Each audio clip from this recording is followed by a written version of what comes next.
প্রার্থী হওয়ার আগে কর্মী হয়ে জনগণের পাশে থাকতে হবে বলে মন্তব্য করেছেন এসএম জাকারিয়া বাচ্চু।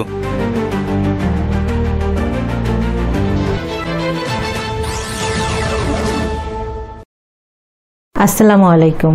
এমকে টেলিভিশনের নিয়মিত সংবাদে আপনাদের স্বাগত জানাচ্ছি আমি শারমিন মিনা। এতক্ষণ শুনছিলেন সংবাদ শিরোনাম, এখন ডেস্ক থেকে বিস্তারিত।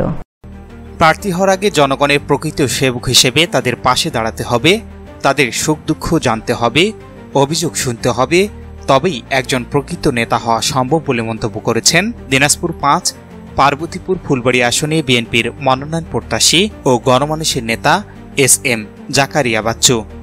গতকাল বুধবার ২২ অক্টোবর ফুলবাড়ী উপজেলার ১ নং এলুবাড়ি ইউনিয়নের জলপাইতলি বাজার, রুদ্রাণী বাজার সহ বিভিন্ন এলাকায় বিএনপির ভারপ্রাপ্ত চেয়ারম্যান তারেক রহমান ঘোষিত আগামীর বাংলাদেশ বিনির্মাণের ৩১ দফা কর্মসূচি প্রচারের অংশ হিসেবে লিফলেট বিতরণ, গণসংযোগ ও পথসভায় প্রধান অতিথির বক্তব্যে তিনি এ মন্তব্য করেন।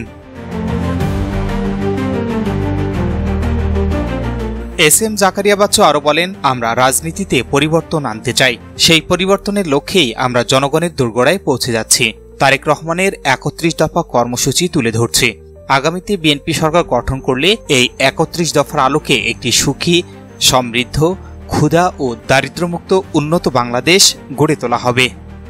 এ সময় পথসভায় উপস্থিত ছিলেন দিনাজপুর জেলা যুবদলের সাবেক সহসভাপতি ও পার্বতীপুর উপজেলা যুবদলের সাবেক সভাপতি মাহফিজুল ইসলাম মাসুম, হরিরামপুর ইউনিয়ন যুবদলের সাধারণ সম্পাদক শওকত মাহমুদ, বিএনপি নেতা মাহফুজুর রহমান মানিক, আজিজার রহমান সহ স্থানীয় বিএনপি ও সহযোগী সংগঠনের বিপুল সংখ্যক নেতাকর্মী।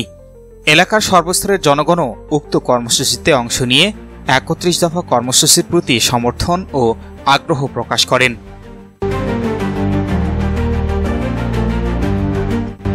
S Rahman, news desk, MK television. শেষ করছি এমকে টেলিভিশনের নিয়মিত সংবাদ। এতক্ষণ সাথে থাকার জন্য সবাইকে ধন্যবাদ।